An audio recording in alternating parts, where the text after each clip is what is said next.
Bonjour et bienvenue. La vidéo d'aujourd'hui va nous introduire dans une unité où on va parler de mouvements curvilignes. La première vidéo, la vidéo d'aujourd'hui, va faire une approche qualitative. On va parler des vecteurs, on va dessiner des vecteurs, mais on va pas vraiment mettre des valeurs. Alors, l'importance de cette méthode, c'est pour pouvoir estimer, pour pouvoir visualiser finalement ce qui se passe et pour faire quelques prédictions, mais au grosso modo.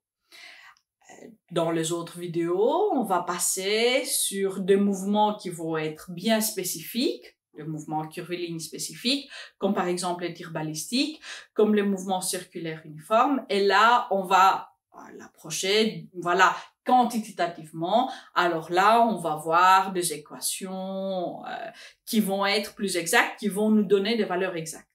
Mais commençons pour avoir une idée de ce qui se passe au niveau vectoriel.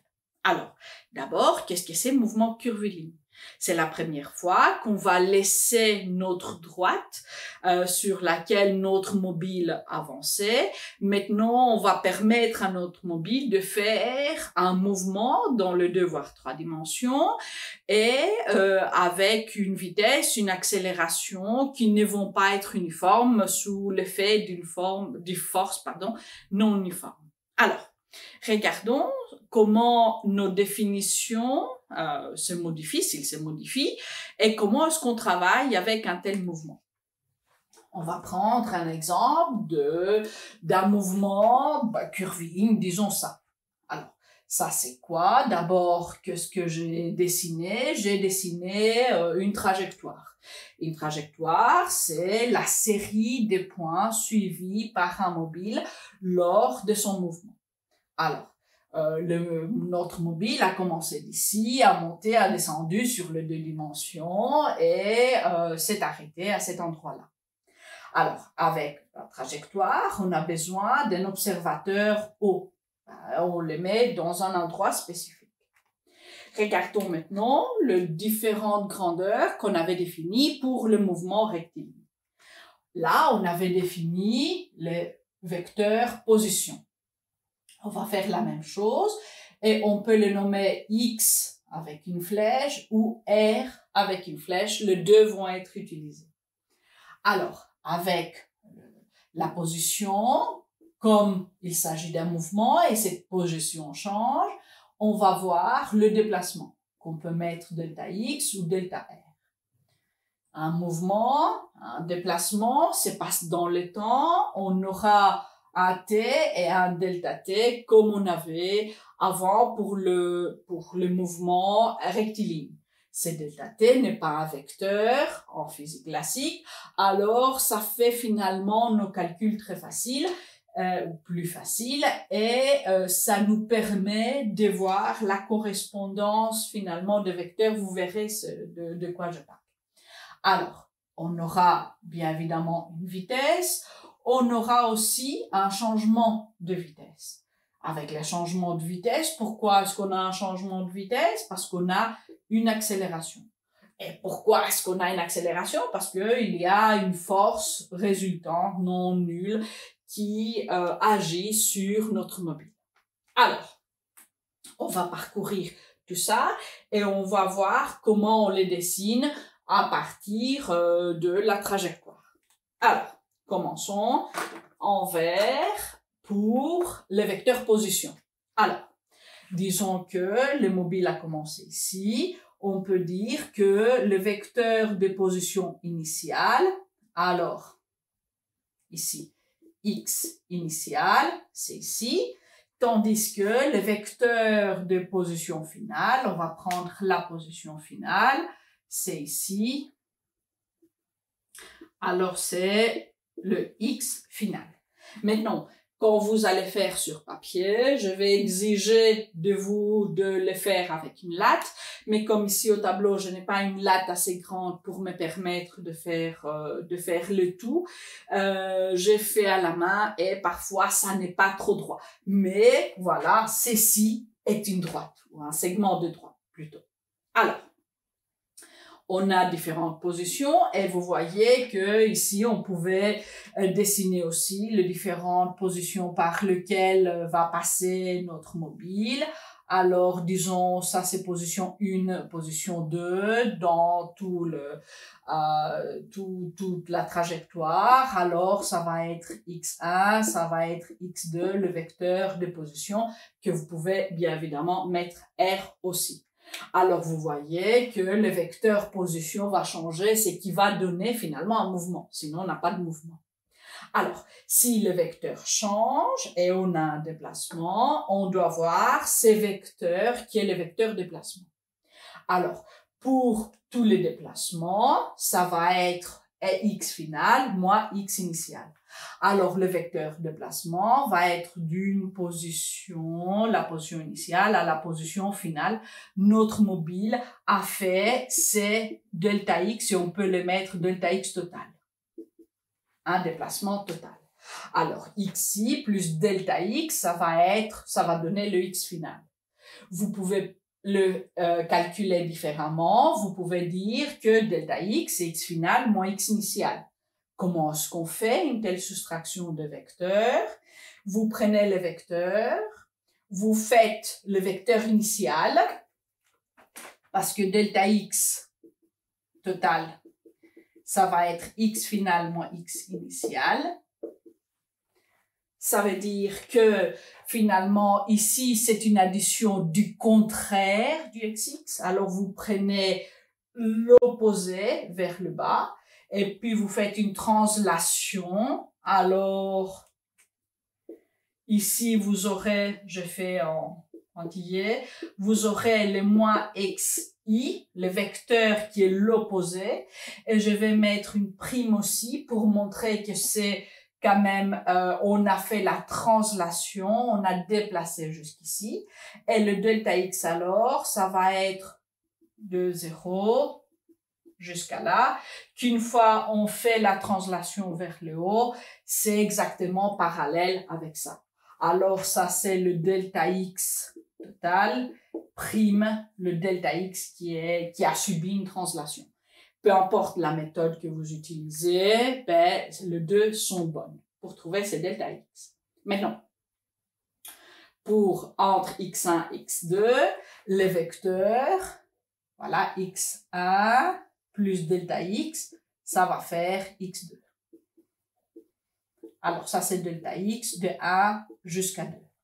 Et vous voyez que comme, autant que x2, la position 2 s'approche à la position 1, ces vecteurs vont se rapprocher à la trajectoire pour en faire partie. Alors, avec de tout petit delta x, disons d'ici et ici, vous voyez que ce delta x va être sur la trajectoire, va être, voilà, en plus grand, va être tangent, mais ça va faire vraiment partie de la trajectoire. Pourquoi ça nous est important? Parce que c'est delta x divisé par delta t, ça va nous donner la vitesse. Et on peut avoir la vitesse moyenne et la vitesse instantanée. Alors, regardons la vitesse moyenne. Ça va être delta x total sur delta t. Regardons d'abord ça. On a de delta x total, et vous voyez que la vitesse moyenne, c'est ce delta x total divisé par seulement un chiffre, qui est un chiffre positif. Ça veut dire que si moi je veux dessiner cette vitesse moyenne, ça va être sur la même droite et avec le même sens que le delta x total. Alors, je peux dessiner quelque chose encore plus grand, peu importe, parce que l'échelle de 2 peut être complètement différente. Alors, je vais mettre que ici, c'est le vecteur vitesse moyenne, et vous voyez que c'est vraiment sur la droite qui unit la position finale à la position initiale. Maintenant, pour faire la vitesse instantanée, ça va être le delta x, cette fois-ci pas le total, mais le local, divisé par delta t. Ce qu'on a vu, c'est que le delta x local, c'est vraiment sur la trajectoire.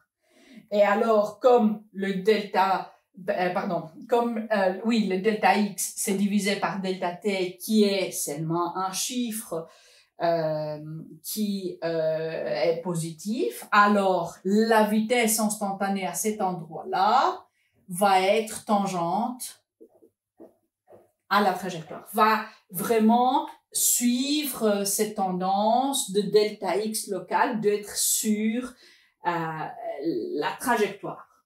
Peu importe où je la dessine, alors cette vitesse instantanée à un autre endroit, disons ici c'est l'endroit A, ici c'est pour l'endroit B.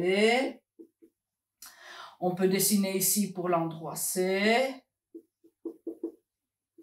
instantané au C. Vous voyez, peu importe où je vais, on a une vitesse instantanée qui est tangente. On va dessiner tangente à la trajectoire. Là où la vitesse moyenne va relier seulement, finalement, le point initial et final. Alors, on a parlé de position, on a parlé de déplacement. Voilà. La durée qui ne change pas, la vitesse. Maintenant, on va passer à l'autre bout où on va voir le changement de vitesse, l'accélération et la force. Et vous imaginez que ces trois vecteurs auront même sens et même direction. Mais comment est-ce qu'on les fait? Comment est-ce qu'on les calcule?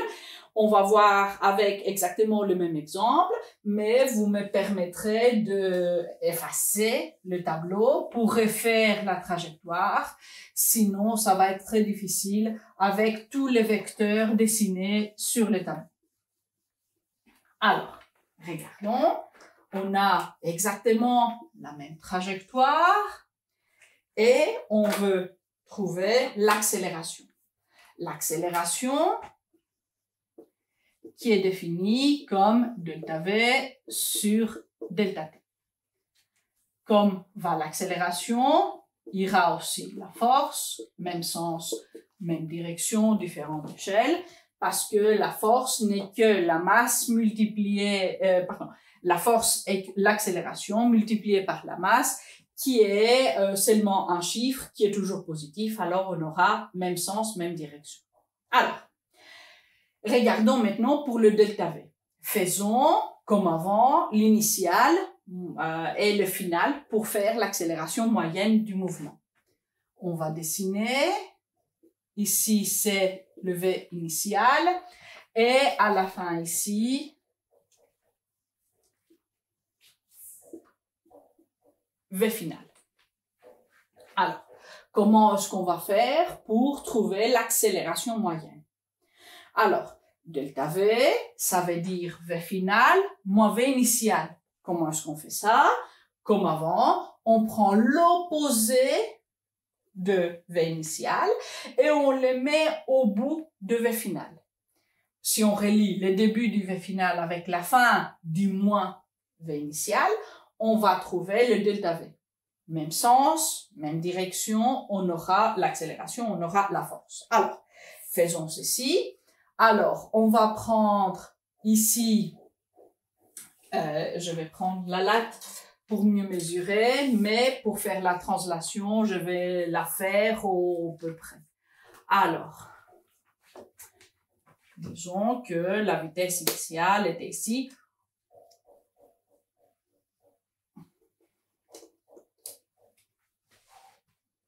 Je vais la dessiner. Ça, c'est la vitesse initiale. Alors, c'est pas tout à fait la vitesse initiale, c'est le moins de vitesse initiale. Et comme on a fait la translation, on va mettre prime. Et sur ce petit dessin, on peut dessiner la différence de vitesse. Delta V, comme on a dit, du début de vitesse finale et à la fin de delta V. Alors ça, comme ici il n'y a pas place à écrire, je vais le noter ici. C'est le delta V total. Alors, début jusqu'à la fin. Et ce vecteur qui va être du début à la fin va nous donner l'accélération moyenne si on divise par le temps. Alors là, on aura l'accélération moyenne. L'accélération moyenne qui aura même sens et même direction que le delta V qu'on a fait. La force moyenne aussi. La force moyenne aussi aura ses sens, ses directions, parce que ce n'est que la masse fois l'accélération, alors delta V sur delta T. Et comme ceci est un chiffre qui est positif, même sens, même direction entre la force et delta V. Et comme ça, on peut dessiner l'accélération moyenne, mais aussi la force moyenne, seulement suivant cette flèche. Je ne vais pas dessiner là parce que ça va faire un tout petit peu trop de vecteurs. Ce qui va m'intéresser par contre, pour terminer, c'est l'accélération instantanée, la force instantanée à ce moment-là. Et ça, on va trouver en trouvant le delta V instantané. Alors, le delta V de deux positions qui sont tout près. Je vais noter position 1, position 2, et on va finalement faire exactement la même chose qu'on a fait avec début F1, mais tout près. Alors, 1 et V2, le 2 tangent. Maintenant ici, c'est pas... Je n'ai pas très bien dessiné, alors je fasse pour mieux dessiner. Mais comme l'approche est qualitative, c'est finalement, on se tracasse pas trop. Alors, pour faire le delta V, qu'est-ce qu'on fait? On prend ceci, on met à la fin, mais retourné. Alors, le moins V1', moins V1', le vecteur, va être un vecteur de même longueur, mais vraiment opposé, et on a fait une petite translation. Le delta V, instantané alors, qui s'exerce entre les positions 1 et 2, qui sont tout près, ça va être ceci. Alors, ça va être le delta V, et le delta V local, le delta V quasi instantané, disons, le delta V local. Alors, ce delta V local va nous donner l'accélération vraiment locale. Alors, je vais dessiner cette accélération. Et cette fois-ci, c'est l'accélération instantanée. Même sens, même direction. Même sens, même direction va aussi être la force résultante instantanée, alors à cet endroit spécifique là. Alors, vous voyez comment on a travaillé avec les vecteurs en le mettant, en faisant une translation, etc. On peut aller un peu plus loin et faire une approche quantitative avec ceci, tout en mettant des chiffres, mais ça nécessite de constructions géométriques qui sont exactes. Voilà, on sait que de faire une construction géométrique exacte, on doit passer beaucoup de temps, on doit donner beaucoup d'efforts. Alors, cette méthode, on l'utilise en grosso modo, faisant des constructions grosso modo pour voir par exemple vers où avance la force, et avec de chiffres qui sont plutôt ronds pour avoir une idée, mais c'est pas vraiment pour se fier pour des mesures exactes à cette méthode-ci. Pour vraiment avoir de chiffres exacts, on va voir dans la prochaine vidéo comme quoi on doit se baser sur un système orthonormé, les axes X, Y, et si on a 3 dimensions, on aura Z, et on doit à chaque axe faire la décomposition de vecteurs et puis les additionner comme on a fait avec les forces en 4e. Mais je laisse ça à voir à la vidéo suivante. Pour le moment, je vous dis au revoir et à très bientôt. Ciao!